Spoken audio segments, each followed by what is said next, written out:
Top 50 news पर करिए नजर। आज सेमीकंडक्टर प्लांटનું ભૂમિપૂજન। ગુજરાતમાં 2 પ્લાન્ટનું કરાશે ભૂમિપૂજન। આસામના એક પ્લાન્ટનો પણ શિલાન્યાસ। પીએમ નરેન્દ્ર મોદી વર્ચ્યુઅલી કાર્યક્રમમાં જોડાશે। રેલવે મંત્રી અશ્વિની વૈષ્ણવ કાર્યક્રમમાં હાજર રહેશે। ધોલેરા અને સાણંદમાં બનશે સેમીકંડક્ટર પ્લાન્ટ। ધોલેરામાં ટાટા ગ્રુપ દ્વારા સ્થપાશે પ્લાન્ટ। ટાટા ગ્રુપ ધોલેરા પ્લાન્ટમાં 91,000 કરોડનું રોકાણ કરશે। પ્લાન્ટમાં એઆઈ આધારિત ચિપ બનશે। પ્લાન્ટમાં ઓટોમેશન ડેટા એનાલિટિક્સ આધારિત ચિપ બનશે। સાણંદના કાર્યક્રમમાં ઉદ્યોગ મંત્રી બળવંતસિંહ રાજપૂત હાજર રહેશે। ધોલેરાના કાર્યક્રમમાં સીએમ ભૂપેન્દ્ર પટેલ હાજર।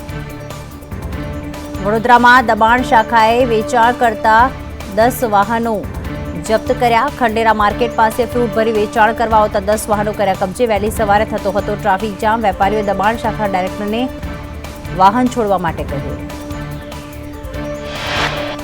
એએમસીની મજબૂતીના દાવાઓમાં નહીં રહ્યો દમ। શહેરમાં આરસીસી રોડ પર ભ્રષ્ટાચારના ખાડા। ગોતામાં 2 કિલોમીટરના રોડ પર પડી તિરાડો। 1 વર્ષ પહેલા જ આ આરસીસી રોડ બન્યો હતો।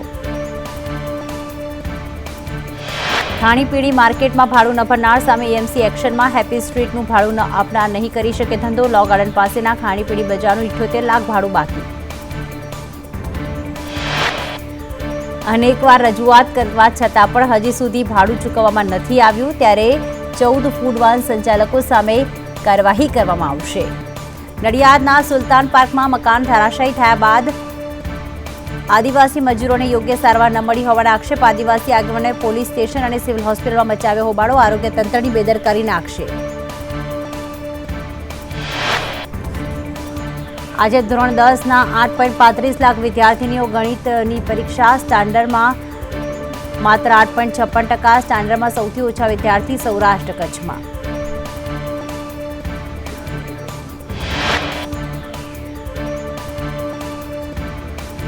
રાજ્યમાં શિયાળાની વિદાય અને ઉનાળાનો પ્રારંભ। રાજ્યમાં તાપમાનનો જે પારો છે તે ઉચકાવો। આજથી રાજ્યમાં ગરમી વધવાની શક્યતા। આજે 40 ડિગ્રી થઈ શકે છે મહત્તમ તાપમાન।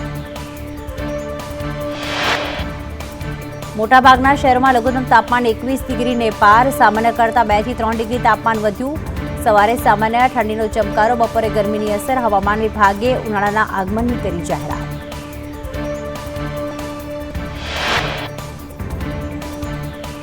સુરતના ઊન પાટિયા વિસ્તારમાં યુવકની હત્યા। 25 વર્ષીય ગુડ્ડુ ચૌધરીની હત્યા। મિત્રના ઝઘડામાં પતાવટ કરવા ગયેલ ગુડ્ડુ પર કરાયો હુમલો। યુવકની સારવાર મળે તે પહેલા જ મોત। સુરતના ખેરાલુમાં શોભાયાત્રા પર હુમલો કરનાર 2 શખ્સ લિંબાયતથી પકડાયા। રામ મંદિર પ્રતિષ્ઠા વખતે 22 જાન્યુઆરીએ શોભાયાત્રા પર થયો હતો હુમલો। હુમલો કરનાર બંને વિધર્મી પોલીસ ચોપડે હતા વોન્ટેડ। વડોદરા સેન્ટ્રલ જેલની સુરક્ષામાં ચૂક। કાચા કામના કેદી પાસેથી મળ્યો મોબાઈલ। સેલ નંબર 4માં ઝડપી દરમિયાન મળ્યા મોબાઈલ। અલી શેખ પઠાણ પાસેથી મોબાઈલ મળ્યા બાદ અન્ય 3 આરોપીના નામ ખુલ્યા।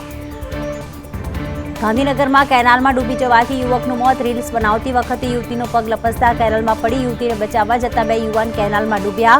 2 યુવકમાંથી એકનું મોત, બીજાની શોધખોળ શરૂ।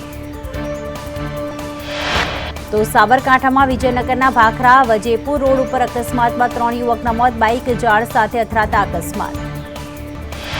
હરિયાણાની નવી સરકારે આજે 1 દિવસનું વિધાનસભા સત્ર બોલાવ્યું। સીએમ નાયબસિંહ સૈની સરકાર ગૃહમાં બહુમત સાબિત કરશે। નાયબસિંહનો સ્પષ્ટ બહુમતીનો છે દાવો। નાયબસિંહે ગઈકાલે લીધા હતા સીએમ પદના શપથ। ભાજપના 41 ધારાસભ્યો 6 પક્ષોનું પણ સમર્થન। ગુજરાતની 6 લોકસભા બેઠકો પર ચિત્ર સ્પષ્ટ। 6 બેઠકો પર સામસામે ઉમેદવાર હવે નક્કી। બનાસકાંઠામાં રેખા ચૌધરી વર્સિસ ગેનીબેન ઠાકોર।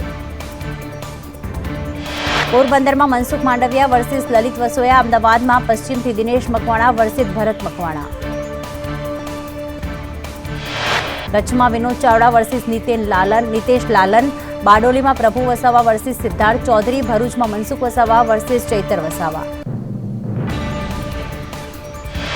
કોંગ્રેસે 43 ઉમેદવારોની બીજી યાદી જાહેર કરી। બનાસકાંઠાથી ગેનીબેન ઠાકોર, વલસાડથી અનંત પટેલનું નામ જાહેર કર્યું। કોંગ્રેસે 2 સિટિંગ ધારાસભ્યોને મોકો આપ્યો। કોંગ્રેસે લલિત વસોયાને પોરબંદરથી ઉમેદવાર બનાવ્યા તો અમદાવાદ પૂર્વથી રોહન ગુપ્તા અને અમદાવાદ પશ્ચિમથી ભરત મકવાણા ઉમેદવાર। બારડોલીથી સિદ્ધાર્થ ચૌધરી કોંગ્રેસના ઉમેદવાર તો કચ્છથી નિતેશ લાલન ઉમેદવાર અને દમણ દીવથી કેતન પટેલ ઉમેદવાર।